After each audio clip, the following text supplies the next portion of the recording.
Chloe, this story is about a woman's horribly twisted memories. After you hear it, it'll make you think twice about how scary memory can be. This is a story about the friend I forgot. It begins with a young woman named Mie on her way to her first teaching job at the rural elementary school she graduated from. She dozed off on the bus and had a terrible nightmare. She was trapped in a dark, enclosed space, hearing someone desperately scratching at the door, begging to be let out. It was a familiar nightmare, one that had been repeating since her childhood for reasons she never knew. She didn't know it then, but that horrible nightmare wasn't just a dream. It was the scream of a terrible truth she had sealed away deep inside herself.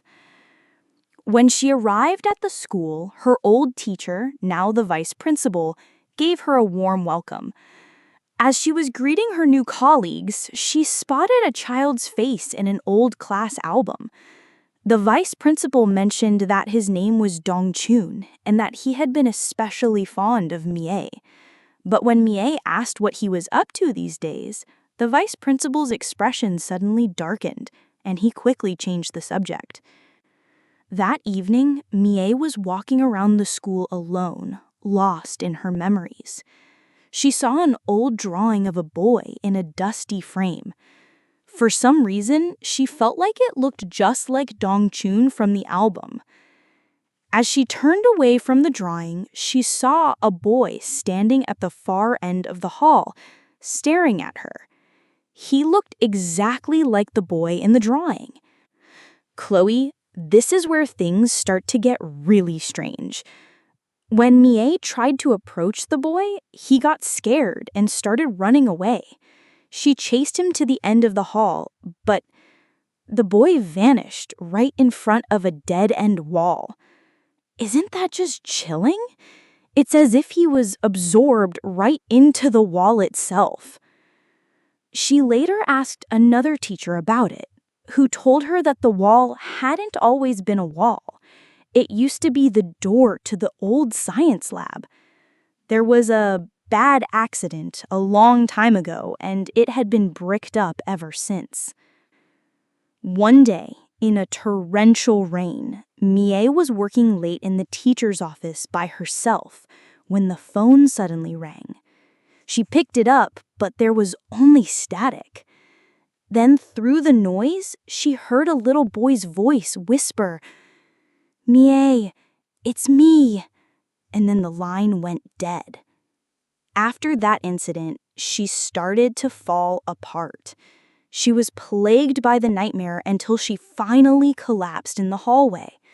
When she came to in the nurse's office, she found something on her finger. It was a crude, worn-out ring made from a twisted soda can tab. The moment she saw that ring, the dam holding back all of her sealed memories burst wide open. When she was a child, Mie's classmate was a boy named Dong-chun. He had severe tuberculosis and was always coughing. The other kids bullied him, calling him Tin Can. Because Mie was his friend, she was teased too, and she hated that. She was so ashamed. "Mie is friends with Tin Can. Losers, losers." But Dong-chun didn't care about any of that. He just adored Mie and followed her everywhere. One day, he gave her that soda tab ring and told her he liked her more than anyone in the world. But Mie, she hated him for it. The incident happened on a Friday after school. They were playing hide and seek, and Dong-chun, as always, was following her. Mie got so angry. She tricked him, telling him she knew the best hiding spot. And then she pushed him into the old, unused science lab and locked the door from the outside. Chloe, she only meant to tease him for a little while. She was going to let him out right away. But as she went home with her friends, she completely forgot about Dong-chun, locked in the science lab. It was Friday afternoon. The school was empty for the weekend, and no one checked that room. Dong-chun was trapped in that dark, scary science lab for Friday, Saturday, and Sunday. 3 whole days. For a frail, sick child, the fear, the cold, and the hunger were too much. When he was finally found on Monday morning, his illness had progressed to acute pneumonia. He passed away a few days later. Little Mie couldn't handle the crushing guilt of, "I killed my friend." And to protect herself, she erased the entire memory of that day.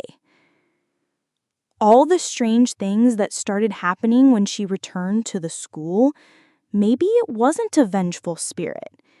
Maybe it was just the sad soul of a lonely little boy, hoping his only friend would finally remember him. Chloe, do you think Dong-chun's spirit, seeing her remember everything and collapse in agony, was finally able to rest in peace?